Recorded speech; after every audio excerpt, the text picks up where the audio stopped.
Hello and good morning. Hopefully this will be I don't have much time, but hopefully it'll be a little video.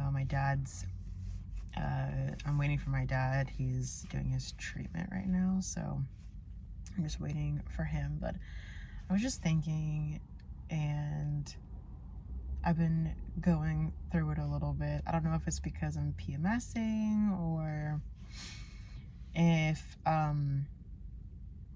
it's just life. But I've just been kind of going through it a little bit mentally, but I feel like I'm really in a place where I've never been before, where I'm able to talk through different things with God, and I'm more mindful of what's happening in my mind. Therefore, I can correct it. Like I'm seeing an issue, whereas before I wouldn't necessarily see the issue. So it would just keep going and going and going because I wouldn't see the issue to correct it, or I would know, it was wrong, but I really wouldn't think of it being something that I could necessarily correct. So I want to go over Proverbs, which I have not read through the whole book of Proverbs yet. I've read like bits and pieces, but I'm working my way through the whole Bible. But I would like to read from Proverbs 4, starting in verse 23. And it says, "Above all else, guard your heart, for everything you do flows from it. Keep your mouth free of perversity. Keep corrupt talk far from your lips. Let your eyes look straight ahead. Fix your gaze directly before you. Give careful thought to the paths for your feet, and be steadfast in all your ways. Do not turn to the right or the left. Keep your foot from evil." And that one verse, the "above all else, guard your heart" verse, like pops into my mind because, and we talked about this in Mark. Where was it? I wish that they referenced it. That it's not what goes into your body. It's not what you eat, the physical things, because the Pharisees were worried about, the cleansing of hands and their rituals that they do before they eat, and the rituals that they do before whatever the heck else they do. And Jesus is like, it's not about what goes into your body, it's what comes out. And what comes out is from the overflow of your heart. And from the heart, and he lists all these things, comes slander, evilness, all these fleshly desires that we have. Oh my gosh, to guard your heart above all else. And it's just something that I want to remind myself and remind anybody else that wants to listen or is hearing this. But to guard your heart and to allow God to guard your heart. I think it's really easy to kind of be like, just guard your heart, and like kind of slap these little like Christianese sayings onto things, and we're like, oh my gosh, I feel so much better. Just guard my heart. Yay. Just don't think evil thoughts. Yay. You know what I mean? And it's not necessarily like that. It's really a process, and it's really allowing God to work in your life and transform you. And it's people make it seem like it's just this like, okay, guard your heart, don't think evil thoughts, and just kind of like, okay, as soon as that happens, you're good. But it's a gradual process, which I know I've heard before. It's like, it's a process, trust the process, but it really is this process. It's not going to be this overnight thing. So, for those that are frustrated that they're not exactly where they want to be in their spiritual walk, or they're still struggling with things that they've had to struggle with for years, I have an understanding of what you're going through. There's many things in my life that I'm like, why haven't I healed from this yet? I've been dealing with this for years. Why am I still suffering from this thing? Why isn't this wound healed? Um, and like I said, it is such a process, but it's God's healing is very real because, yes, I'm not exactly where I want to be, um, but I definitely see his hand at work in my own personal life where I'm like, I'll sit and stop and think about things where I never used to do. I'm aware of things that I never used to be aware of. Um, when I'm going through things mentally, I stop myself. Like I'm able to stop myself and say and get to like the root of the issue. I'm like, if I want to react, if I want to get revenge, if I want to do this because I'm hurt, I know now that I'm acting from a place of hurt, and I know now that if I react in that way, it's really just going to hurt myself. And yes, it might hurt other people. Yes, but it's really just going to hurt me, and it's going to keep me stuck at the level that I'm at if I continue to think the same way and react the same way. If I don't, make any efforts to change, I can't expect my life to change. Like if I don't make any effort to change the inward inside of me and my brain and my thoughts and my heart and the things that I choose to dwell on, I can't expect the things around me to change. Um, but this is just your reminder to really to guard your heart and to be careful. It says, "Let your eyes look straight ahead. Fix your gaze directly before you." And it's so easy. How easy is it to look back on the things, look back on your past, to either because you miss it, or I don't know, whatever you used to do, like you might still desire those things. You might still want to go back and be like, oh wow, this was a lot easier back there. It's like it's your Egypt where, you know, God is trying to bring them into the promised land, but because they're lacking drink and they're lacking food, they're like, well, at least in Egypt, yeah, we were slaves, and yes, we were, tortured or whatever. We didn't live the best, but um at least we had food, at least we had water, at least we had some type of shelter, and you kind of, because of your present trials, you want to go back and you start to fantasize after those things that you used to do and that you used to have, because maybe it was an easier time, or it seems like an easier time or a less challenging time because you were just stuck in the same mindset. But now you're entering into new territory, so it's completely different. It's scary, and you want to revolt back to your old ways, or your old ways of thinking, and your old coping mechanisms, even though they weren't good coping mechanisms. They were still coping mechanisms, and that was your way of self-soothing. But this is just a reminder to keep your eyes, let your eyes look straight ahead. Fix your gaze directly before you. So don't even look back. And it's like, you need to give yourself grace, because there will be times that thoughts just pop into your mind that you didn't even intend to happen. So, to get in your mind. Um, but it's really what you do with those thoughts. Um, are you going to let them dwell and fester? And are you going to sit and ponder on them, or are you just going to be like, no, like there are better things ahead of me, and it might not look exactly like how I want it to look, but I think for the sake of healing and for the sake of freedom and for the sake of being of sound mind, I think that alone is worth it.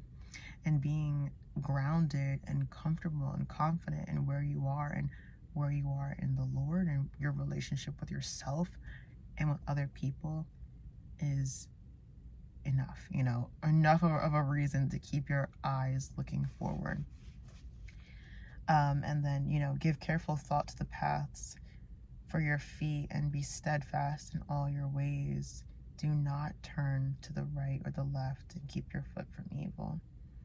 Don't even look. Don't even give into the temptation, you know, to look back. And sometimes we will, obviously, you know, we're human beings, but it's also about changing the habitual pattern. Like, I was listening to this audiobook, I don't remember what it's called, but it's about atomic thoughts, maybe. I don't know. I saw it in Walmart, and then I was like, I'm probably not gonna finish reading this book, so I started listening to it on the audiobook, and it's so far I really like it. It's really about it's nothing new. I've heard it before, but sometimes it takes a couple times for you to hear something for you to actually apply it to your life. And it's just about, well, what I read of it is about um to start making the small changes now, right? Just take that first step, and it might not seem like a big thing. It could, you know, it's just a small thing, so it doesn't really seem like it's going to make a big impact in your life.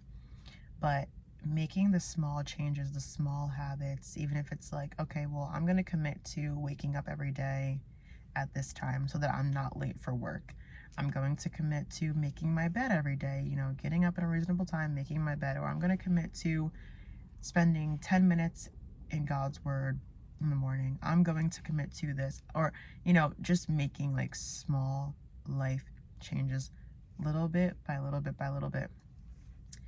And then it becomes a habit, then it becomes second nature. But because we're so used to living our lives a certain way and our old habits, it's just easier to stay that way. And he was talking about in the book where people give up because they don't see these immediate results because they're making these small changes, but they don't realize that these small changes in your life, they flourish into something big, you know? Um, so yeah, this is just a reminder to guard your heart and to guard your mind. Guard what's going into your mind, and you know what, like, be aware, be really aware of what is happening internally, um, so that you can correct it. And fixing your eyes, well, fixing your eyes on Jesus. I just read the verse last night at Bible study, the Hebrews 12, 1 through 2. And I can read that too. Let's see, just so I give the whole verse. Hold on, I gotta find Hebrews now.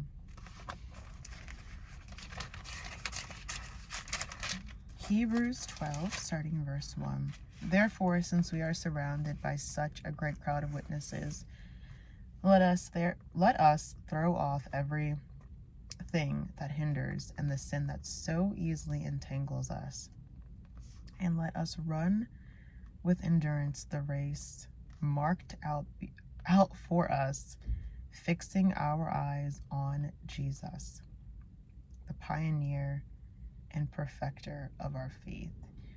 Or I like the author and perfecter of our faith. I like the word author, and I love the word perfecter of our faith.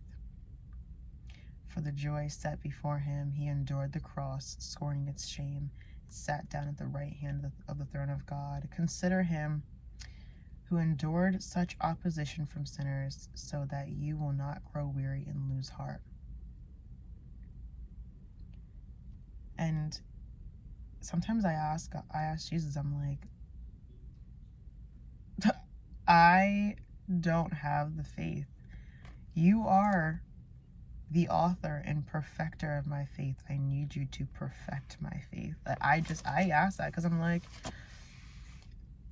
I don't know how to have faith sometimes. I don't even know what to have faith for.